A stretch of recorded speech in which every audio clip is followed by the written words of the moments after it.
तो हम लोग भैया पढ़ रहे थे ट्रिग्नोमेट्री क्लास 11th। तो आज बात करने वाले हम लोग उसी प्रश्नावली 3S में ही कुछ आगे क्वेश्चन। हमने इसके पहले क्वेश्चन आपको होमवर्क बताया, 6वां नंबर और 7वां नंबर जो भी क्वेश्चन था हमने आपको एग्जाम्पल एक पढ़ाया था, उसी के बेस पर है। लगाएंगे आप, नहीं आएगा तो पूछेंगे, हम बिल्कुल बताएंगे। ठीक, तो हम लोग क्वेश्चन नंबर 8वां, कौन सा क्वेश्चन भैया? 8वां नंबर क्वेश्चन सॉल्व करने चल रहे हैं। ठीक, आइए देखते हैं किस तरह सॉल्व होगा। क्वेश्चन क्या है? सिद्ध कीजिए कि cos a minus root 3 sin a, cos a minus root 3 sin a is equal to 2 cos in bracket a plus pi by 3। ठीक, और आपको कह रहा अतः व्यंजक cos a minus root 3 sin a का महत्तम मान ज्ञात कीजिए। आपको क्या करना है भैया? महत्तम मान की ज्ञात करना है। समझ में आ रही बात? आप जरा देखें हम लोग कहां से चलेंगे। आपको दिया गया है cos a minus root 3 sin a बराबर 2 cos a plus pi by 3 दिया है कि इतना बराबर इतना आप लेकर के आए। तो हम लोग कहां से चलते हैं? LHS से। LHS से चलते हैं। cos a minus root 3 sin a, ठीक, रूट 3 sin a। अब जरा देखिए, आप सोचें कैसे ये बनेगा। तो इसमें आप अपना ये क्या 1/√a square plus b square. ठीक, तो 1/√a स्क्वायर बोले तो यहाँ इंटू में 1 है, 1 का स्क्वायर, यहाँ रूट 3 का स्क्वायर 3, 1/2। ठीक, तो 1/2 है ना, तो हम क्या करेंगे? 1/2 से सब में गुणा करेंगे। लेकिन हम क्या करते हैं? 1/2 से RHS में भी करते हैं, लेकिन RHS तो हम लेकर चल नहीं रहे हैं। तो जो 1/2 से वहां गुणा करेंगे वही 1/2 आएगा, यहाँ 2 गुना हो जाएगा। समझ रहे बात? जैसे आपको हमने बताया था क्या मिलेगा आपको, जैसे मान लो cos a plus b sin a is equal to c मिल गया। तो आप क्या करते थे? इनका रूट निकाल करके इस तरफ भी करते, जैसे वो 2 आया तो 1/2 यहाँ भी करते। तो ये 2 कहाँ चला आएगा? यहाँ इंटू हो जाएगा, क्योंकि तो है ही नहीं। ठीक, ताकि हमारे मान में कोई फर्क ना पड़े। 1/2 देखिएगा, हम क्या कर रहे हैं? 2 से गुणा किए और वही 2 से भाग कर रहे हैं। जो 2 से भाग कर रहे हैं वो उसको अंदर रख दे रहे हैं। ठीक, cos a minus root 3/2 sin। ठीक, किसी पर implies that 1/2 cos के टर्म में cos pi by 3 cos a, ठीक, माइनस रूट 3 sin के टर्म में sin pi by 3 into sin a। ठीक, अब जरा देखें आप 2 cos a cos b, या इसको आप क्या कहें? cos a cos b minus sin a sin b। तो क्या हो जाएगा भैया? cos a प्लस b मतलब पाई बाई 3। ठीक, किसी कोई दिक्कत नहीं होती।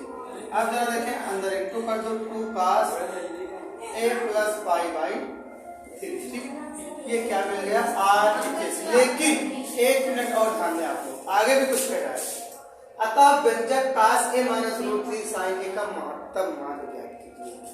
अब यहाँ पर थोड़ा सा दिमाग देना, ये क्या है? cos का टर्म है ना, क्या बना? cos बना ना भाई। इसी को सॉल्व करके हम इतना पाए हैं तो क्या बन गया हमारा? क्योंकि cos a plus pi by 3। ठीक, 2 से मतलब नहीं, 2 तो इंटू में रहेगा, उससे मतलब नहीं। तो महत्तम मान की बात कर रहा है। यहाँ क्या है आप देख रहे हैं, यहाँ पर cos है ना, तो इसको सॉल्व करने के बाद हमने cos पाया, तो इसका महत्तम मान क्या होता है? cos का अधिकतम मान 1 होता है, कम से कम मान -1 होता है। तो महत्तम पूछ रहा है तो क्या हो जाएगा? क्योंकि cos है तो क्या होगा? cos का महत्तम मान, ठीक, इक्वल टू 1। ठीक, क्यों? क्योंकि cos थीटा का महत्तम मान क्या होता है, महत्तम मान इक्वल टू 1 होता है। ठीक, कम से कम -1, अधिक से अधिक +1 होता है। ठीक, इसलिए महत्तम मान क्या होगा, 1 होगा। नोट करिए। इससे हम लोग देखते हैं कुछ अगले क्वेश्चन।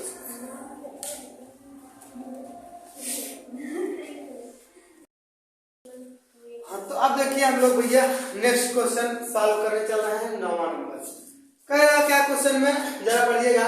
समीकरण sin x minus 3 sin 2x plus sin 3x equal to cos x minus 3 cos 2x plus cos 3x का व्यापक मान ज्ञात कीजिए। ठीक, तो हम लोग सॉल्व करना स्टार्ट करते हैं। सिद्ध करने वाले तो क्वेश्चंस है नहीं है कि हम लोग एक तरफ को लेकर चलेंगे, LHS या RHS, हम दोनों को लेकर चलेंगे। एक बार क्वेश्चन को अच्छे से नोट कर लेते हैं। ठीक, sin x minus 3 sin 2x plus sin 3x equal to cos x minus 3 cos 2x plus cos 3x। ठीक, इससे कोई प्रॉब्लम नहीं होनी चाहिए। अब जरा आप समझेंगे हम क्या करने चल रहे हैं। ये थोड़ा अलग क्राइटेरिया का इन दोनों से, इनको अलग रखो, इन दोनों भाई साहब को एक साथ रख दो, तो क्या हो जाएगा, sin 3x plus sin x। ठीक, minus 3 sin 2x is equal to cos 3x plus cos x minus 3 cos 2x। ठीक, किसी कोई प्रॉब्लम नहीं होनी चाहिए। अब यहाँ देखिए भैया, इन दोनों में लगा दीजिए sin c प्लस d का फार्मूला, इन दोनों में लगा दीजिए cos c प्लस d का फार्मूला। तो हम क्या करेंगे, फार्मूला डायरेक्टली अप्लाई कर देते हैं। ठीक, क्योंकि हम लोग बहुत आगे बढ़ चुके, खत्म होने वाले ट्रिग्नोमेट्री फार्मूले तो याद होने ही चाहिए। तो sin c प्लस d का formula, sin c plus sin d formula 2 sin c plus d मतलब 3x plus x upon 2 into cos 3x minus x upon c minus d upon 2। ठीक, माइनस 3 sin 2x।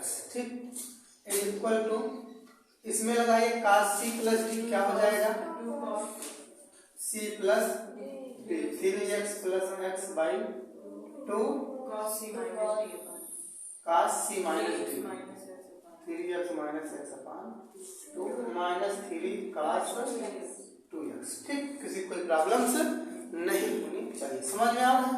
ठीक, अगर किसी कोई problem हो पूछ सकता है। अब जरा देखिए आप, तो sin 3x और 1x कितना होगा, 4x, 2 से डिवाइड करेंगे तो 2x इंटू cos 3x में से x घटा 2x, 2 से डिवाइड किए तो ठीक, minus 3 sin 2x is equal to 2 cos 3x और x 4x, 2 से डिवाइड किए तो 2x इंटू cos 3x में से x घटा 2x, 2 से डिवाइड किए तो x माइनस 3 cos 2x। किसी कोई प्रॉब्लम से नहीं होनी चाहिए। ठीक, आगे चला जाए। अब जरा देखें, अब हम क्या कर सकते हैं, इसमें जरा देखिए sin 2x common, cos 2x common, तो क्या हो जाएगा, sin 2x in bracket 2 cos x minus 3। ठीक, sin 2x कॉमन ले रहे हैं, 2 इसमें क्या कर रहे हैं कॉमन, cos 2x कॉमन कर ले रहे हैं, क्या बचेगा 2 cos x माइनस 3। ठीक, किसी कोई प्रॉब्लम्स नहीं होनी चाहिए। ये इधर आ जाएगा, ये उधर हो जाएगा, तो sin 2x upon cos 2x is equal to 2 cos x minus 3 upon 2 cos x minus 3 cancel हो गया। ठीक, ये sin 2x upon cos 2x क्या बन गया भैया, tan 2x equal to 1।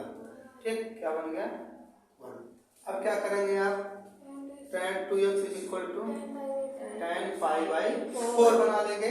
tan से tan निगलेक्ट हुआ, 2x is equal to pi by 4। ये हमको क्या मिल गया, थीटा का मान। बट हमको क्या निकालना है, थीटा का व्यापक मान। ठीक, तो थीटा का व्यापक मान, थीटा का व्यापक मान कैसे निकालेंगे हम लोग, tan के टर्म में है तो theta is equal to n pi plus alpha. ठीक, तो थीटा के स्थान पे क्या भैया 2x है।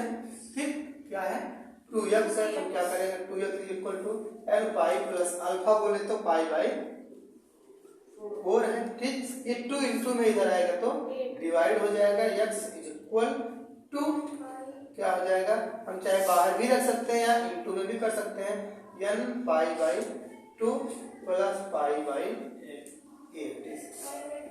यही क्या हो गया, फाइनली आंसर है। ठीक, तो नोट करें, फिर हम लोग क्या करेंगे, कुछ नए क्वेश्चंस को सीखेंगे और इसी तरह से आपकी एक्सरसाइज भी लगभग समाप्त होती है।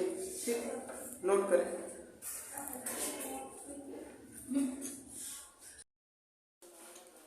तो अब देखिए भैया हम लोग नेक्स्ट क्वेश्चन पढ़ने वाले हैं 10वां नंबर। हमने इससे पहले आपको 8वां बताया, 9वां बताया, तो 10वें में जरा देखिए, हम थोड़ा सा आपको हिंट करके छोड़ेंगे आपके होमवर्क के लिए, ताकि आप भी कुछ करो तभी मजा आएगा।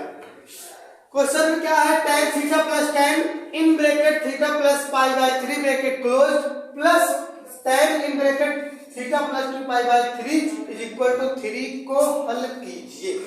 सॉल्व करना है, कुछ न कुछ आंसर्स आएगा। जरा देखिए क्वेश्चन हम एक बार नोट कर लेते हैं, tan theta plus pi by 3 plus tan theta plus 2 pi by 3, ठीक, इज इक्वल टू 3। अब जरा देखिए आप इसको सॉल्व करना है। आप क्या करेंगे, tan थीटा को एडजस्ट रखेंगे। ठीक, यहाँ लगा दिए tan a प्लस b का formula. tan a plus b formula क्या होता है, tan a plus tan b upon 1 minus tan a into tan b। कौन सा, जरा देख लीजिए एक बार, a plus b is equal to tan a plus tan b upon 1 minus tan a into tan b। ठीक, यही फार्मूला होता है, इसको हम मिटा दे रहे हैं, यहाँ अप्लाई कर दे रहे हैं। ठीक, दोनों में अप्लाई करना पड़ेगा। क्या हो जाएगा, tan theta plus tan pi by 3 upon 1 minus tan theta into tan pi by 3 plus यहाँ पर भी लगाइए tan theta plus tan 2 pi by 3 upon 1 minus tan theta into tan 2 pi by 3 equal to 3। अब आपको क्या करना है, अब यही सब छोड़ेंगे, थोड़ा देखिए क्या करना है। हम क्या, अब आपको क्या करना है, tan पाई बाई 3 का मान रख लेना है, tan पाई बाई 3 का मान रख लेना है, यहाँ पर भी tan 2 पाई बाई 3 का मान रखना, यहाँ पर भी tan 2 पाई बाई 3 का मान रखना, कुछ सिंपलीफाई होगा। ठीक, उसके बाद आप क्या करना, गुणा वगैरह करना, उस तरफ ले जाना। ठीक, जो अब बटे में आएगा। ठीक, तो उसके बाद क्या करोगे आप, सॉल्व हो जाएगा। ठीक, आप सॉल्व करेंगे, नहीं आएगा तो बताएंगे। इसके बाद आपको केवल कैलकुलेशन करने हैं सही डायरेक्शन में, बस कोई फार्मूला अप्लाई नहीं होना है, केवल कैलकुलेशन करना है। समझ में आ रही बात, तो सॉल्व करेंगे। इस तरह से ये एक्सरसाइज ये समाप्त हुई। अब हम लोग नेक्स्ट लेक्चर में पढ़ने वाले हैं नए एक्सरसाइज को। ठीक, तो क्लास यहीं पर